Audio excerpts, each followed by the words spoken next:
everyone, this is Muhammad from Risk Creations, and today we will learn how to set the application launch icon. So guys, आज हम सीखेंगे कि कैसे हमको application का icon को सेट करना है और वो भी फास्ट तरीके से, क्योंकि एप्लीकेशन का आइकन को जो सेट करते हैं तो काफ़ी लेंदी प्रोसेस होता है, तो उसमें हमें हमें ज़्यादा टाइम कंज्यूम होता है, क्योंकि उसके लिए हमको सबसे पहले एप्लीकेशन के जो आइकन्स है उसको जनरेट कराना होता है। सो हमारा जो एप्लीकेशन आइकन है, ये डिफ़ॉल्ट आइकन है, इसको हम चेंज करेंगे वो भी फास्ट तरीके से। कैसे? तो इसमें हमको ज़्यादा कॉन्फ़िगरेशन करने की ज़रूरत नहीं होती, क्योंकि हम एक स्पेशल प्लगइन का यूज़ करेंगे इधर। तो अगर हम मैन्युअली एप्लीकेशन के आइकन को चेंज करेंगे तो उसमें कई सारे कॉन्फ़िगरेशन करना होते हैं और कई सारा हमें आइकन को जनरेट कराना पड़ते हैं दोनों में, एंड्रॉयड और आईओएस के अंदर। तो थोड़ा टाइम कंज्यूमिंग प्रोसेस होता है, तो लेंदी भी प्रोसेस होता है, क्योंकि उसके लिए हमको एंड्रॉयड के अंदर जो एंड्रॉयड का फोल्डर होता है ऐप ग्रिडल के अंदर, सोर्स के अंदर, ये जो मैन है इसमें रिसोर्स फोल्डर के अंदर ये जो आइकन्स हैं, ये सारे के सारे आइकन को जनरेट कराना होते हैं, वो भी मैनुअली। तो ये थोड़ा लेंदी और टाइम कंज्यूमिंग प्रोसेस है, तो हम इसको फास्ट तरीके से कैसे जल्दी से जनरेट करा सकते हैं। तो एक स्पेशल प्लगइन है जो मैं आपको बताऊंगा कि कैसे हम यूज़ कर सकते हैं। So let me show you that plugin. So guys, here we will use this plugin है, Flutter Launcher Icon. So guys, इस plugin का हम यूज़ करेंगे अपने प्रोजेक्ट में। ये I already created default project, तो ये डिफ़ॉल्ट प्रोजेक्ट मैं पहले से ही क्रिएट किया हूँ। तो हम सबसे पहले इसको कॉपी कर लेंगे।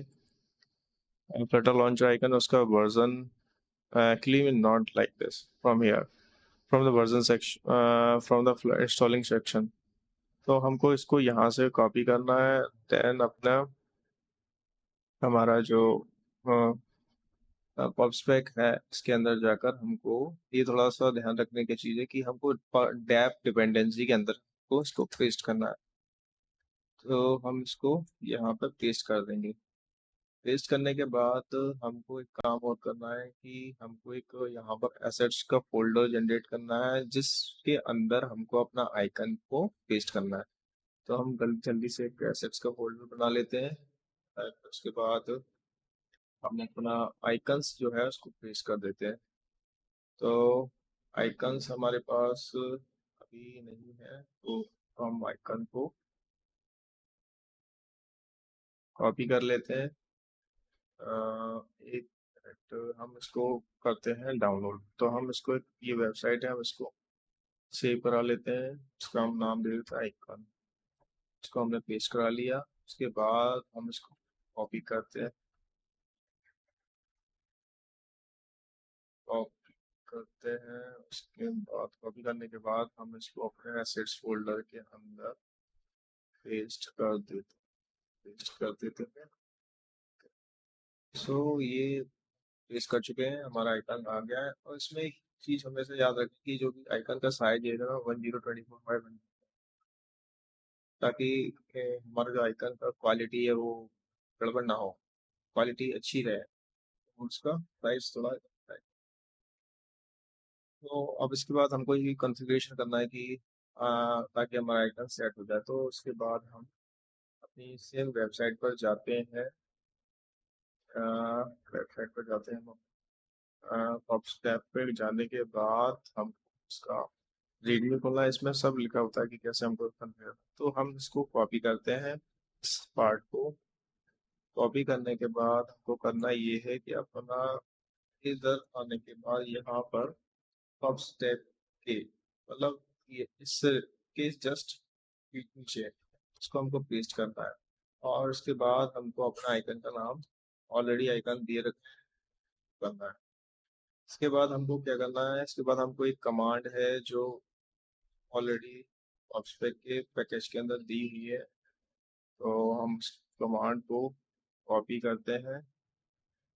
ये कमांड हम कॉपी करते हैं, कॉपी किया हमने। उसके बाद हम अपने पब्स पब गेट कमांड को रन कराने के बाद हम अपना टर्मिनल को ओपन करते हैं and then paste that command and hit at the enter.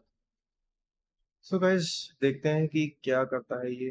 कोई नहीं, एक एरर जनरेट हुआ है जो हुआ है कि कैन नॉट फाइंड मिनिमम, सो हम इसको फिक्स करते हैं।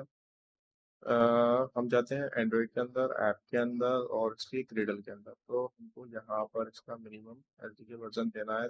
इसको मिल नहीं रहा है तो हम इसको हटा देंगे, 21 कर देंगे इसको। हम इसको 21 करके सेव करते हैं, और सेव करने के बाद फिर उसको एंड पेस्ट करते हैं अपना कमांड्स को, एंड एंटर को हिट करते हैं। तो इसने हमारे जो है आइकन को जनरेट कर दिया है। ठीक है, अब मैं आपको दिखाता हूँ कि इस चाबी आइकन का साइन फ्लटर का डिफॉल्ट आइकन है। अब हम क्या करेंगे, इसको दोबारा से रन करते हैं एप्लीकेशन को। तो इसमें गाइस थोड़ा सा टाइम लगेगा, जब तक ये आइकन कंप्लीट हो रहा है तब तक मैं आपको बताता हूँ कि जो मैन्युअली प्रोसेस होता है वो काफ़ी लेंदी होता है और उसमें टाइम भी कंज्यूम होता है। इसमें मिनिमम हमको 5 मिनट में हम अपने आइकन को जनरेट कर सकते हैं, और दोनों एंड्रॉयड और आईओएस के अंदर हम सेट कर सकते हैं। तो इसमें काफ़ी इजी है, तो इससे हम अपने वक्त को, टाइम को जल्दी से यूटिलाइज कर सकते हैं। तो गाइज ये एप्लीकेशन लॉन्च हो गई है, आप देखते हैं हमारा आइकन चेंज। तो गाइज ये आइकन हमारा चेंज हो चुका है, और जैसे ही हम इसको हिट करेंगे तो ये लॉन्चर आइकन पे भी आ चुका है। तो इसमें हमारे दो काम हुए, तो स्प्लैश भी काम कर रही है, एक स्प्लैश भी काम कर रही है, उसके बाद हमारा आइकन के साथ साथ हमारी स्प्लैश भी काम कर रही है। तो ये बेस्ट तरीका है और फास्ट तरीका है कि कैसे हमको एप्लीकेशन का आइकन चेंज करना है, और जस्ट सिंपल सिंपल स्टेप्स में, और कुछ नहीं, बस इसका प्लगइन का यूज़ करना है। जो थोड़ा सा टास्क है, बस उसको कॉन्फ़िगर करना होता है, उसके बाद हम सीधा अपनी एप्लीकेशन के आइकन को चेंज कर सकते हैं। अगर हम मैनुअल प्रोसेस फॉलो करेंगे तो काफ़ी टाइम लगता है। तो गाइस आज के लिए इतना ही, और नेक्स्ट टाइम मैं आपको सिखाऊंगा कि कैसे हम जो बिल्ड है हम ऑटोमेटिकली बिल्ड कैसे जनरेट कराएंगे by using a git action. तो आप मेरे ट्यूटोरियल को देखते रहें, and follow my channel, subscribe my channel. I hope आप एंजॉय कर रहे होंगे। चल के आज के लिए इतना ही, बाय, टेक केयर।